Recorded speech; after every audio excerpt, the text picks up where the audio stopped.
Okay. So, having proved the previous theorem, so we will investigate slightly into the convergence at a point of continuity.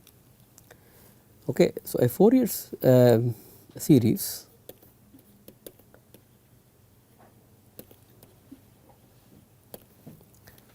of some function f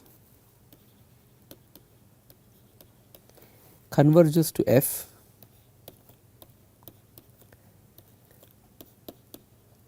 at a point x if f of x is written in the form a naught plus limit n going to infinity summation k equals 1 to capital N a k cos k x plus b k sin k x. So, there are various notions of convergence, whether it is pointwise convergence or uniform convergence, etc., right. So, I would basically refer you to analysis lectures for these various notions. Now, what is this saying? That I can take a series infinite series expansion, and that series expansion is very close to the true function, that is it converges to this function as n goes to infinity, right, capital N goes to infinity. So, with this we can state a theorem. Suppose f is continuous and a 2 pi periodic function. It is continuous and it is 2 pi periodic. Then at each point x where f dash of x, that is derivative of x, is defined,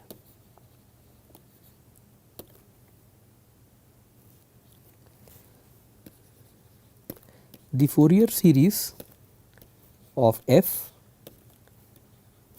at x. So, at every point x you have an expansion, right, at x converges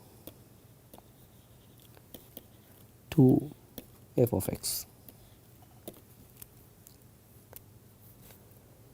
So, suppose f is continuous and 2 pi periodic, then at each point x where the derivative of the function is defined, the Fourier series of f at x converges to the true function f of x. So, we will prove this result. There are many steps in the proof of this result, and it is a long theorem, but I hope you will appreciate the details in this result. Now, for a positive integer capital N, let us define the sum Sn of x is a naught plus summation k equals 1 to capital N a k cos k x plus b k sin k x. We saw this summation. Now, what we need to show is very important, right. We have to precisely put it in mathematical terms. Sn of x heads to f of x as n goes to infinity, right. This is what we need to show. Now, for this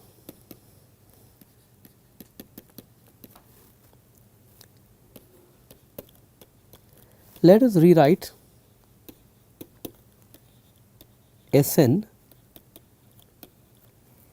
in a slightly different way.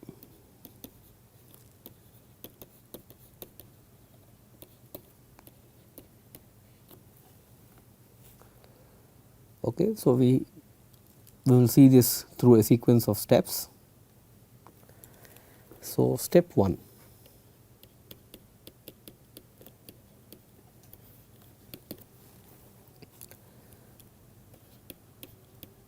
So, we substitute the Fourier coefficients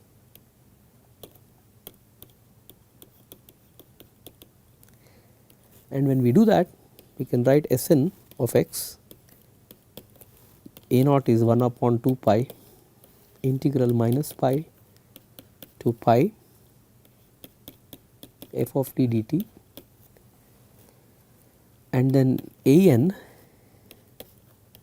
is 1 upon pi integral minus pi to pi f of t cos k t dt. So, basically I write this summation k equals 1 to capital N, this is a series sum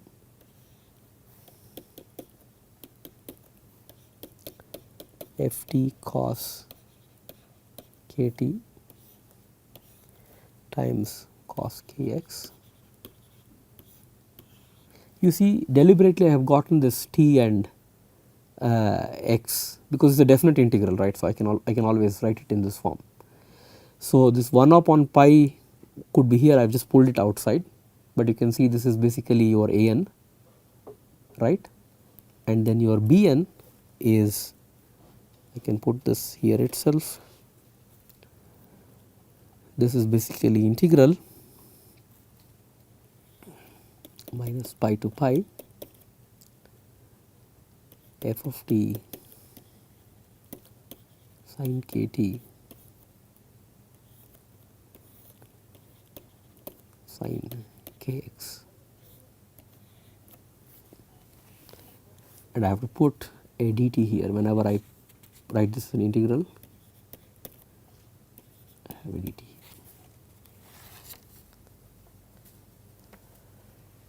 So, now we can pull, so we can pull all the terms together, right, and I can say I have a cos k t cos k x, then there is a sin k t sin k x, right. I can pull all the terms together. So, I can say Sn of x. So, and I can use this formula cos a minus b is cos a cos b, this is the compound angle formula, cos a cos b plus sin a sin b. Using this, I call this equation 1. We can simplify Sn of x. This is 1 upon pi integral minus pi to pi f of t, there is a half factor outside. So, 1 by 2 pi integral minus pi to pi f t dt is this term. So, I will put a dt here. Okay. So, 1 upon pi f of t is a half factor, that dt is this term. Okay. Now, I have f of t outside, I can pull this out, right. I have a cos k t cos k x sin k t sin k x, and I can write this as summation k equals 1 to capital N cos k into t minus x.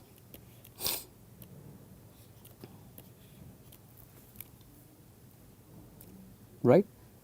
The same Fourier series is written like this, slightly different way. Okay. This is sort of straightforward. Now, in step 2, we have the following lemma. My writing is a little more unconventional. I could start with sequences of definitions, lemmas and theorems, and I say just invoke that lemma here, but I do not want to do this way because I want you to get a feel of how you want to progress in proving the main theorem, and a step could be potentially a lemma or it could be just some portion of a derivation. Now, for any number u belonging to minus pi to plus pi, 1/2 plus cos u plus cos 2u plus so on cos n times u. This is basically sin n plus half u over 2 sin u upon 2 for u not equal to 0 and equals n plus half when u equals 0. When u equals 0, you can just apply L'Hopital rule and you can obviously see that this is sort of valid to this equation. Let us or if you just put u equals 0 directly, you have n terms here, n plus half. Both the ways you can immediately check the veracity of this result for this condition. Let us look at this part. This is also very easy to straightforward, just a trigonometric sum. So whenever you see these series sums, you have to get the Euler formula in your mind. Okay. So e power ju power n is cos n u plus j sin n u. Now consider 1/2 plus summation k equals 1 to capital N cos k u.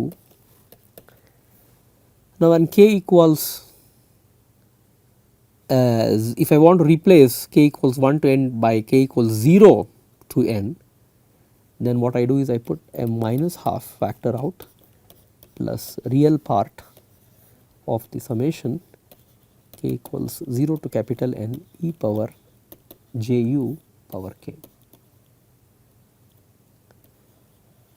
This is not really difficult to see, right? K equals 0, this is 1. So 1 minus half is half, you have half here, and the rest is basically take the real part, you are going to get the cos. No big deal, right? This is minus half plus real part. Now this is a geometric sum, so you can write this in this form, power j times n plus 1 u divided by 1 minus e power j u.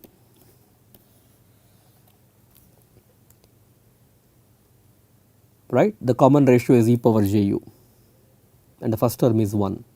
So a into 1 minus r power n over a into 1 minus r power n over 1 upon 1 minus r power n plus 1 over 1 minus r. Okay, you apply the geometric series sum here, is what this is what you are going to get.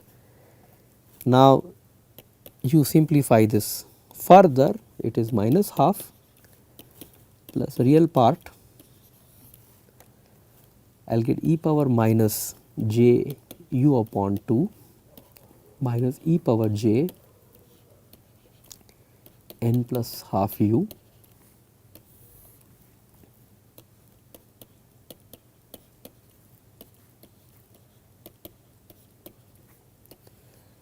right. If I just multiply and divide by e power minus j u upon 2 for both numerator and denominator, I get it in this form. Okay. So what do I get here? So I get a minus half plus a real part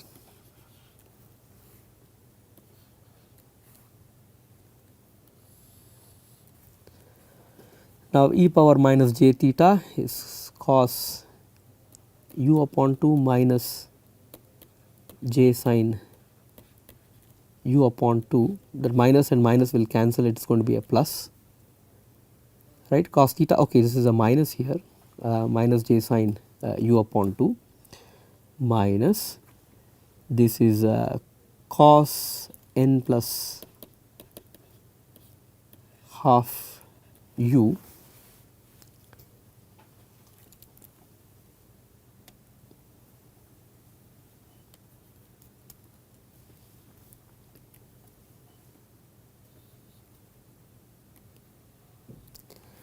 minus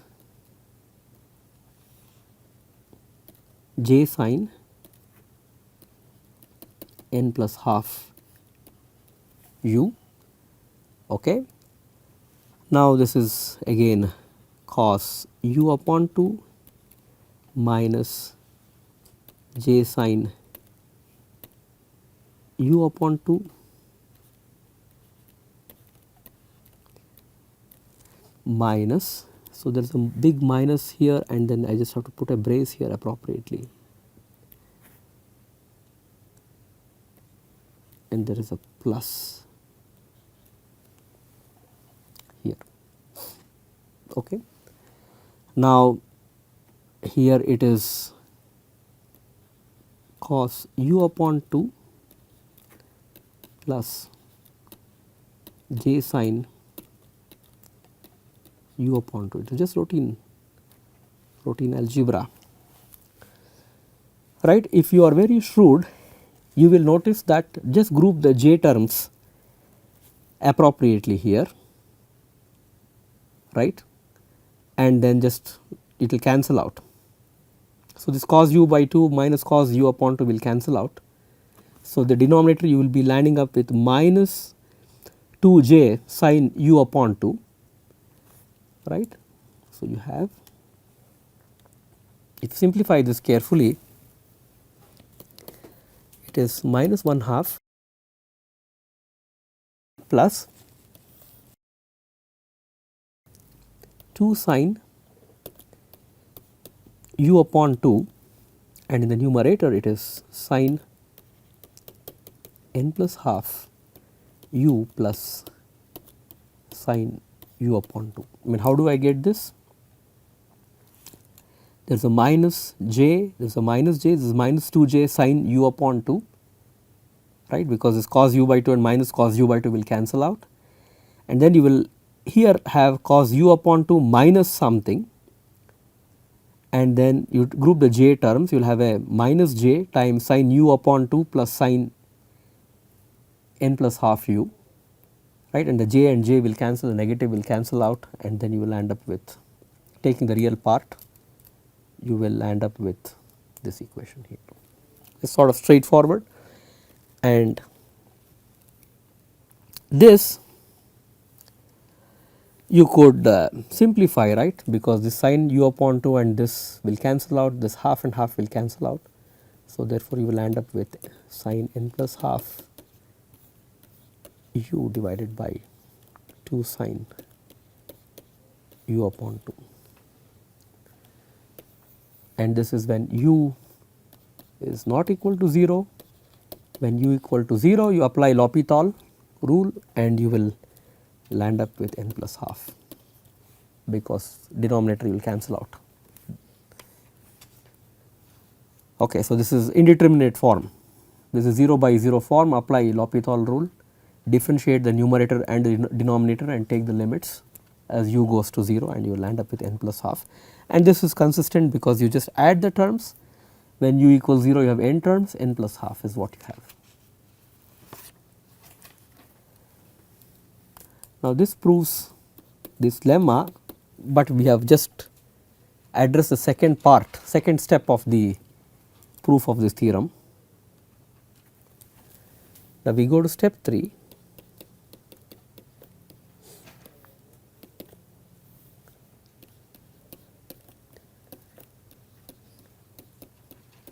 Let us evaluate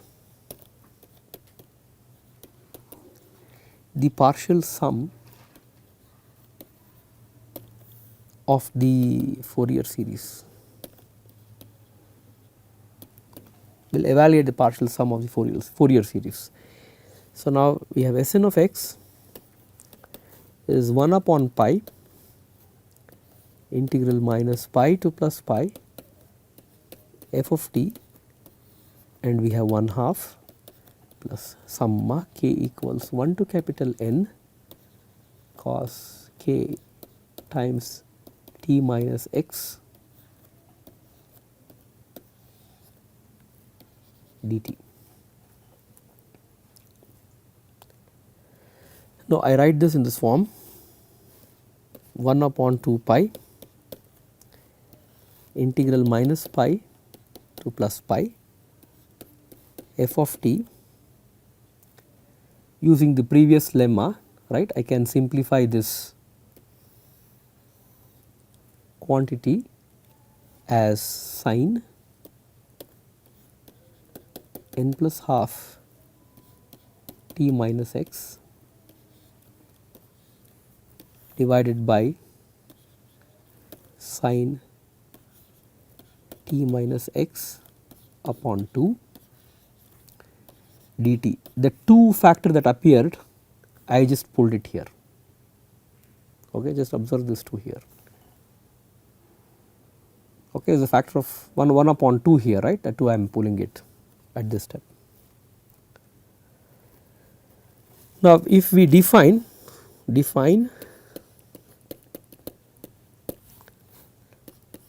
P n of u as 1 upon 2 pi sine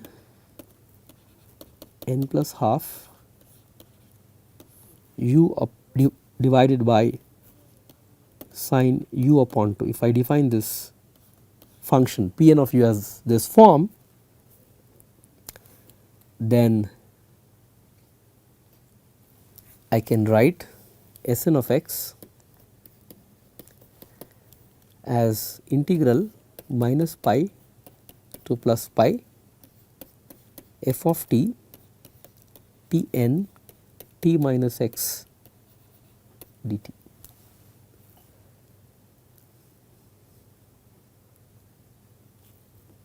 Right, this is our sort of simplified form, right, but let us go one step further. Let u equals t minus x, just a change of variable. So, therefore, du is dt.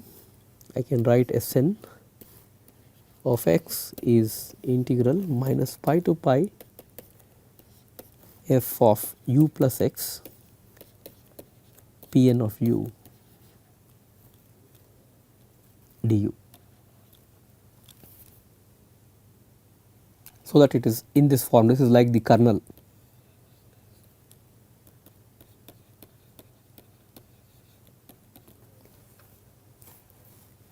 Okay.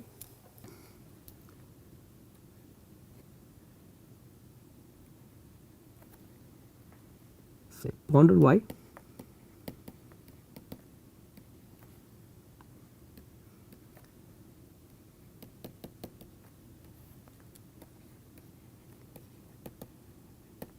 The limits on the definite integral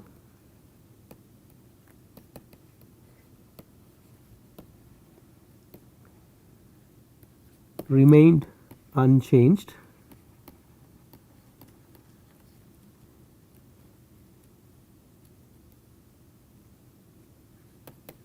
though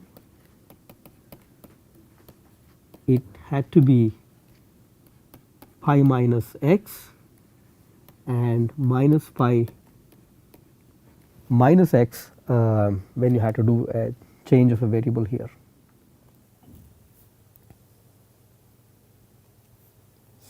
Now, let us go to step 4.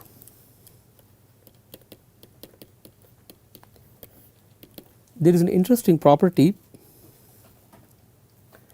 call this as a lemma. Minus pi to pi is a trivial result, P n of u du equals 1. That is, if you integrate this kernel, it gives 1.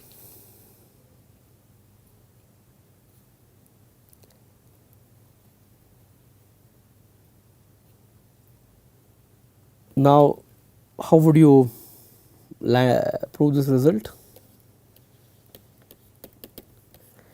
So, basically you write P n of u in the original form 1 upon pi 1 half plus cos u plus cos 2u plus so on till cos n times u.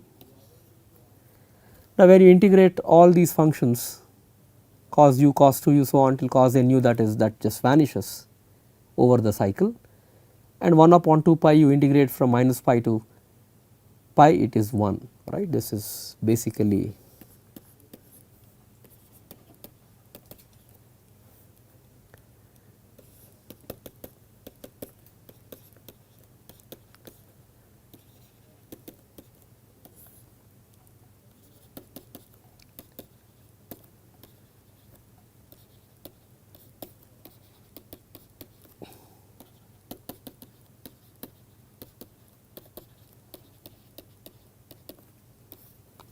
straightforward, there is no big deal here.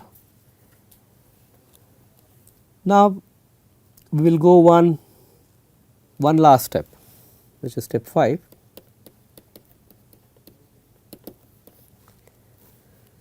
So, we start where we were in step 3.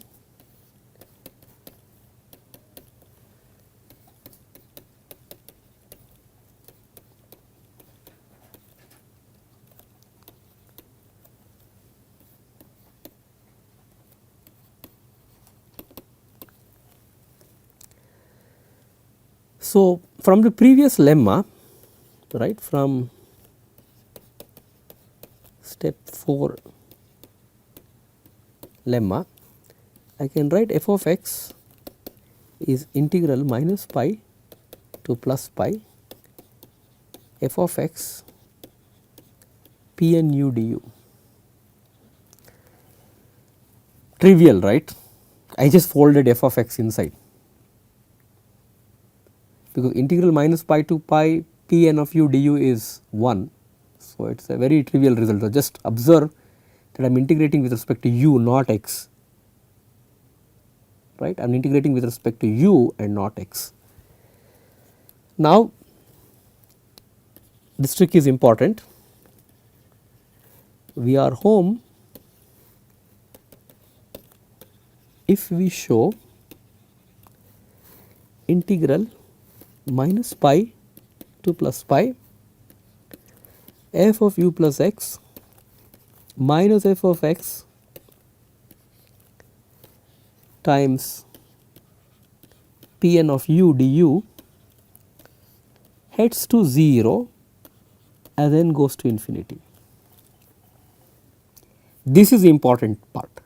The second part is no big deal, because this was I am integrating with respect to u and f of x is a constant. So, therefore, that is no big deal. This is important, because when I take f of u plus x and then I fold it, because now there is an argument u which is appearing in the expansion of the function, and I have to show that this heads to 0 as n goes to infinity.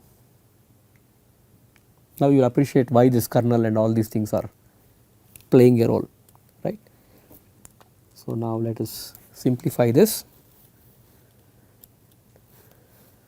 Now, 1 upon 2 pi is what we have, integral minus pi to pi f of u plus x minus f of x divided by, there is a negative sign here, divided by sine. So, what I do is I just replace it by the kernel, sine n plus half times u du.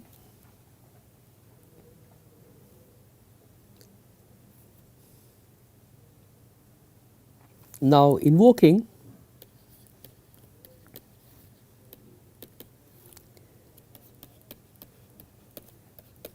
previous theorem,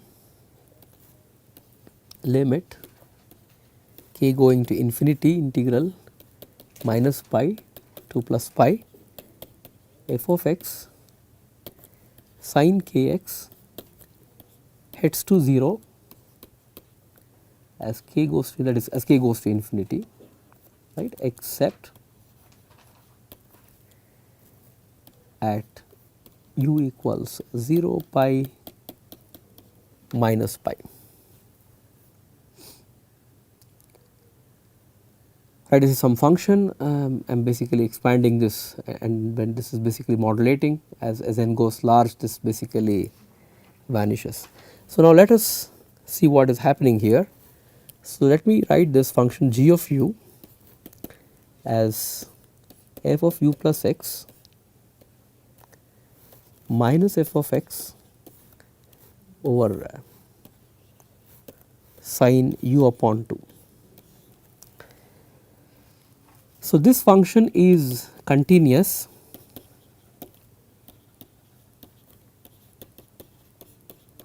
except at u equal to 0 over minus pi and pi, except at u equals 0, right. When u equals 0, it is in the form 0 by 0 form, therefore, it is continuous except at this point. Now, the derivative of this function can be written as limit u going to 0 f of u plus x minus f of x over u, right. It is the f of x plus u minus f of x over u as u going to infinity, that is the derivative of the function. That is the reason we say f dash exists by hypothesis, where the derivative exists. This is where I mentioned, because we will make use of this fact. Now, consider limit u going to 0 f of u plus x minus f of x divided by u times u upon 2 divided by sin u upon 2 times 2. So, this is by definition, this is f dash of x times this is 1, this is 2, this is 2 times f dash of x. Now, let us define g of 0, because g of u is what is that function, right. G of u is that function which we defined like this, and we want to look at that limit as u goes to 0, because that is the point which we are interested in, because it was discontinuous point. So, if we define g of 0 as 2 times f dash of x at those points x, g of u extends across u equals 0 as a continuous function, right. At that point it is discontinuous, but if I put this in this form, it extends as a continuous function, right. So, therefore, we can conclude that this is at all the points, that is u equals 0 and the rest of the points, integral minus pi to plus pi f of u plus x minus f of x times p n u du, this heads to 0 as n goes to infinity, and we close this theorem here. Okay, so, there were two subtle points we had to note. One is u being equal to 0, and when u is not equal to 0, and when u not equal to 0, then we have no problem, because we invoke the previous theorem, and therefore, that integral basically vanishes, right, because you have some term here which is of this form times some frequency, large frequency here, and that basically dives to 0, and we invoke the previous theorem, right. So, therefore, this is true, but when u is equal to 0 we have a trouble because we have a 0 by 0 form. So, we have to consider it carefully, and using the derivative definition for the function f of x, we show that if this is possible and we extend g of u as a continuous function with u of 0 point, then still we are okay, and therefore, this this expansion, the Fourier series expansion in the limit form, it converges to the function itself. Okay. So, in the next lecture we will discuss the convergence at a point of discontinuity, and then we will subsequently build our notions of various other forms of convergence of the Fourier series. We will stop here.